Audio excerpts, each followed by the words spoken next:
15 अगस्त को पूरा देश स्वतंत्रता दिवस के जश्न में डूबा था। दिल्ली के ऐतिहासिक लाल किले से पीएम मोदी शेर की तरह दहाड़ रहे थे।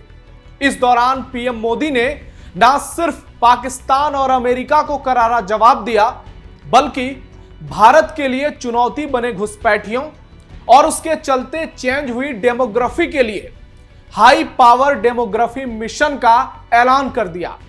एक और मोदी घुसपैठियों की हकीकत से देश को रूबरू करा रहे थे, तो दूसरी ओर पश्चिम बंगाल की सीएम ममता बनर्जी आजादी का नारा लगा रही थी। 79वें स्वतंत्रता दिवस के मौके पर एक प्रदेश की सीएम आजादी की मांग कर रही थी। आप खुद सोचिए, जो बंगाल घुसपैठियों से, बांग्लादेशियों से, रोहिंग्याओं से आजादी के लिए लड़ रहा है, जिसके चलते देश में एसआईआर शुरू किया गया है, उस बंगाल में ममता घुसपैठियों की आजादी के लिए जी जान लगाकर पैरवी कर रही हैं, उनके लिए आवाज उठा रही हैं। स्वतंत्रता दिवस के मौके पर एसआईआर को लेकर ममता ने कहा, बीजेपी लोगों का अधिकार छीन रही है। आप खुद सोचिए, एक सीएम अपने प्रदेश की जनता को दरकिनार कर घुसपैठियों के लिए डंके की चोट पर आवाज उठा रही है, लेकिन अपनी तुष्टीकरण की राजनीति छोड़ने के लिए किसी भी कीमत पर तैयार नहीं है। लेकिन पीएम मोदी ने अगर लाल किले से कह दिया है तो तय मानिए बहुत जल्द बंगाल को आजादी मिलने वाली है। घुसपैठियों से बहुत जल्द सब कुछ बदलने वाला है और एक एक घुसपैठियों को खदेड़ा जाएगा, चाहे वो लाखों में हो या करोड़ों में। नमस्कार, कैपिटल टीवी के स्पेशल शो टर्निंग पॉइंट में आपका स्वागत है। मैं हूं नवेंदु शेखर झा। आज के टर्निंग पॉइंट में बात करेंगे बंगाल की आजादी को लेकर, जिसके चलते वहां के करोड़ों हिंदुओं की जान संकट में है और ममता बनर्जी तुष्टीकरण की खुलेआम सियासत कर रही हैं। लेकिन पीएम मोदी ने अब जो ऐलान कर दिया है, उसके बाद बवाल मच गया है। बंगाल में अब न्याय होगा। पीएम मोदी का नया मिशन लॉन्च। बुरी तरह घिर गई ममता सरकार, अब घुसपैठियों की खैर नहीं। पश्चिम बंगाल की सीएम ममता बनर्जी ने गुरुवार यानी स्वतंत्रता दिवस के दिन केंद्र सरकार पर जमकर निशाना साधा। उन्होंने कहा कि भारत ने भले ही 8 दशक पहले अंग्रेजों से आजादी पाली हो, लेकिन बीजेपी की केंद्र सरकार के राज में लोग अब भी सच में आजाद नहीं है। बीजेपी सरकार लोगों से वोट देने का अधिकार, बोलने की आजादी और अन्य मौलिक अधिकार छीन रही है। उन्होंने कहा कि भारत को भले ही 78 साल पहले आजादी मिली हो, लेकिन बीजेपी के शासन में लोग आजाद नहीं हैं। हम सांप्रदायिक सद्भाव और राष्ट्रीय एकता के लिए अपनी लड़ाई जारी रखेंगे ताकि एक दिन हमें असली आजादी मिल सके। उन्होंने यह भी कहा कि बंगाली भाषी प्रवासी मजदूरों को यानी घुसपैठियों को अन्य राज्यों में परेशान किया जा रहा है। इसके साथ ही केंद्र सरकार चुनाव आयोग का गलत इस्तेमाल कर रही है। दीदी को दर्द हो रहा है एसआईआर पर। उन्होंने दावा किया कि बंगाल में एनआरसी लाने की बैकडोर से कोशिश की जा रही है, जिसे स्पेशल इंटेंसिव रिवीजन यानी एसआईआर का नाम दिया जा रहा है। उन्होंने कहा कि कुछ बंगाली भाषी लोगों को बांग्लादेशी बताकर उनके साथ ताबड़तोड़ एक्शन हो रहे हैं, जबकि वो भारत के नागरिक हैं। सोचिए, ममता चाहती हैं कि इन्हें बोलने की आजादी मिले, यानी ये लोग भारत के विरोध में नारे लगाएं, इन्हें वोट देने की आजादी मिले ताकि ये टीएमसी की सरकार बनाते रहें। इन्हें हर तरह से आजादी चाहिए ताकि ये लोग भारत के खिलाफ षड्यंत्र रचते रहें। लेकिन अब इन्हें मोदी आजाद करने वाले हैं बहुत जल्द। लाल किले से पीएम मोदी का सबसे बड़ा ऐलान। पीएम मोदी ने लाल किले की प्राचीर से घुसपैठियों पर जमकर निशाना साधा। उन्होंने कहा कि सोची समझी साजिश के तहत देश की डेमोग्राफी बदली जा रही है। ये घुसपैठिए मेरे देश के नौजवानों की रोजी रोटी छीन रहे हैं, मेरी बहन बेटियों को निशाना बना रहे हैं और यह बर्दाश्त नहीं होगा। आदिवासी की जमीन पर ये लोग कब्जा कर रहे हैं, हम ये सहन नहीं करेंगे। सुनिए किस तरह से पीएम मोदी ने घुसपैठियों को लेकर पूरे देश को बड़ी सच्चाई बताई। मेरे प्यारे देशवासियों, मैं आज देश के सामने एक चिंता, एक चुनौती के संबंध में आगाह करना चाहता हूं। षड्यंत्र के तहत, सोची समझी साजिश के तहत देश की डेमोग्राफी को बदला जा रहा है। एक नए संकट के बीज बोए जा रहे हैं और ये घुसपैठिए मेरे देश के नौजवानों की रोजी रोटी छीन रहे हैं। एक घुसपैठिए मेरे देश की बहन बेटियों को निशाना बना रहे हैं। ये बर्दाश्त नहीं होगा। ये घुसपैठिए भोले भाले आदिवासियों को भ्रमित करके उनकी जमीनों पर कब्जा कर रहे हैं। ये देश सहन नहीं करेगा। और इसलिए मेरे प्यारे देशवासियों, जब डेमोग्राफी परिवर्तन होता है, सीमावर्ती क्षेत्रों में डेमोग्राफी में परिवर्तन होता है, तब राष्ट्रीय सुरक्षा के लिए संकट पैदा होता है। देश की एकता, अखंडता और प्रगति के लिए ये संकट पैदा, सामाजिक तनाव के बीज बो देता है।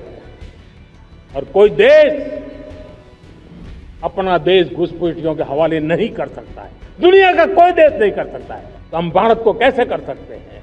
पीएम मोदी ने साफ साफ कह दिया कि जब डेमोग्राफी बदलती है तो राष्ट्रीय सुरक्षा के लिए वो संकट बन जाता है। हम अपने देश को किसी दूसरे देश के हवाले नहीं कर सकते। लाल किले से पीएम मोदी ने घुसपैठियों के खिलाफ नए हाई पावर डेमोग्राफी मिशन शुरू करने का ऐलान कर दिया, जिसके बाद पश्चिम बंगाल, टीएमसी और ममता खेमे में हड़कंप मच गई। हमारे पूर्वजों ने त्याग और बलिदान से आजादी पाई है, हमें स्वतंत्र भारत दिया है। उन महापुरुषों के प्रति हमारा कर्तव्य है कि हम हमारे देश में ऐसी हरकतों को स्वीकार न करें। उनकी सच्ची श्रद्धांजलि होगी। और इसलिए मैं आज लाल किले की प्राचीर से कहना चाहता हूं, हमने एक हाई पावर्ड डेमोग्राफी मिशन शुरू करने का निर्णय किया है। ये मिशन, इस मिशन के द्वारा ये जो भीषण संकट नजर आ रहा है, भारत पे मंडरा रहा है जो संकट है, उसको निपटाने के लिए तय समय में सुविचारित सुनिश्चित रूप से अपने कार्य को करेगा। उस दिशा में हम आगे बढ़ रहे हैं। आपको भी लग रहा होगा कि पीएम मोदी ने आखिर लाल किले से घुसपैठियों का जिक्र क्यों किया, तो चलिए आपको आंकड़ों के तहत बताते हैं कैसे देश की डेमोग्राफी बदली है। 2011 की जनगणना के मुताबिक पूरे देश में हिंदू आबादी में 0.7% की गिरावट आई, जबकि पश्चिम बंगाल में हिंदू आबादी में 2% की गिरावट आई है। पूरे देश में मुस्लिम आबादी 0.8% बढ़ी है, जबकि इस दौरान पश्चिम बंगाल की मुस्लिम आबादी करीब 2% बढ़ गई और 2% अच्छी खासी बढ़ोतरी है दोस्तों। बंगाल में 2001 में मुसलमान आबादी 25% थी, जो 2011 में बढ़कर 27% के पार जा चुकी थी। और आज कोई दावा कर रहा है कि 32%, तो कोई 34%। हालांकि सच्चाई तो यह है कि 30% से तो ज्यादा जरूर है। बंगाल की 9.5 करोड़ की आबादी में 2.5 करोड़ से ज्यादा मुसलमान हैं और इसमें बड़ी संख्या में घुसपैठी है। पश्चिम बंगाल में मुसलमान एक वोटर के तौर पर टीएमसी के लिए निर्णायक काम कर रहे हैं। मुस्लिम वोटर कुछ इलाकों में खास फोकस डाल रहे हैं, कई जगह फैले हुए हैं। बांग्लादेश सीमा से सटे बंगाल के जिलों में मुसलमानों की आबादी सबसे ज्यादा है और इसमें घुसपैठिए बड़ी संख्या में है। मुर्शिदाबाद, मालदा, उत्तर दिनाजपुर में तो कहीं कहीं इनकी आबादी 50% से भी ज्यादा हो गई है। इसके अलावा दक्षिण और उत्तर 24 परगना जिलों में इनका बहुत ज्यादा ही असर है। विधानसभा की 294 सीटों में से 70 से 100 सीटों पर मुसलमान वोट सबसे ज्यादा निर्णायक है। ये जिसे चाहेंगे उसे चुनाव जिताएंगे और ऐसा ही होता आ रहा है, तभी ममता सत्ता में है।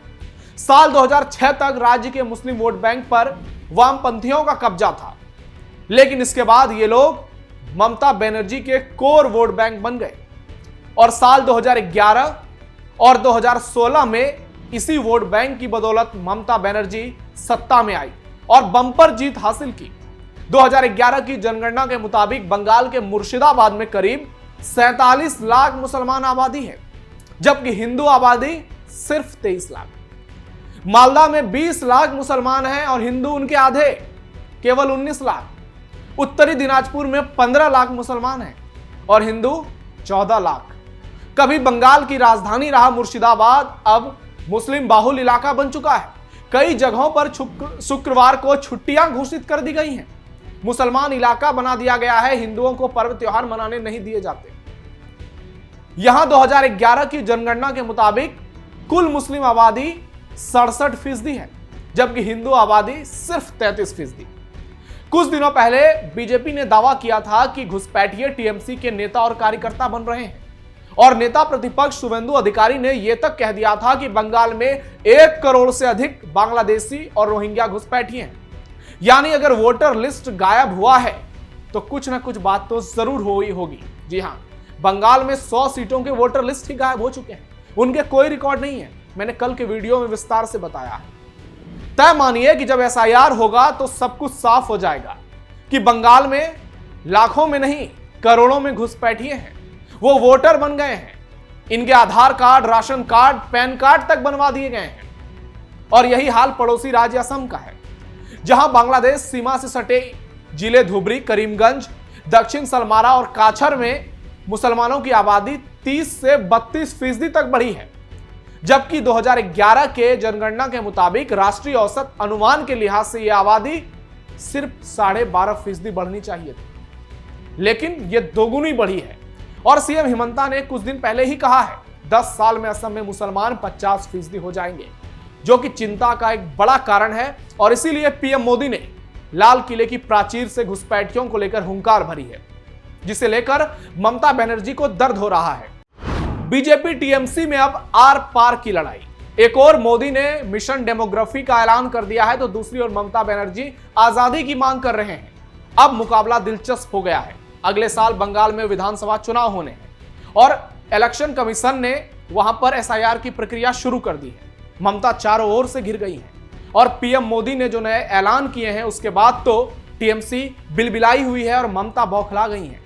ऐसे में अब देखना दिलचस्प होगा कि बंगाल की सियासत में क्या नया मोड़ आता है। इस खबर पर आपकी क्या राय है? डेमोग्राफी चेंज पर पीएम मोदी के बयान को आप कैसे देखते हैं और ममता बनर्जी पर आप क्या सोचते हैं? कमेंट बॉक्स में अपनी राय जरूर दीजिएगा। फिलहाल के लिए टर्निंग पॉइंट में इतना ही। आप अपना ध्यान रखिए, सावधान रहिए, अलर्ट रखिए और अपने आसपास पैनी नजर रखिए और देखते रहिए कैपिटल टीवी। धन्यवाद।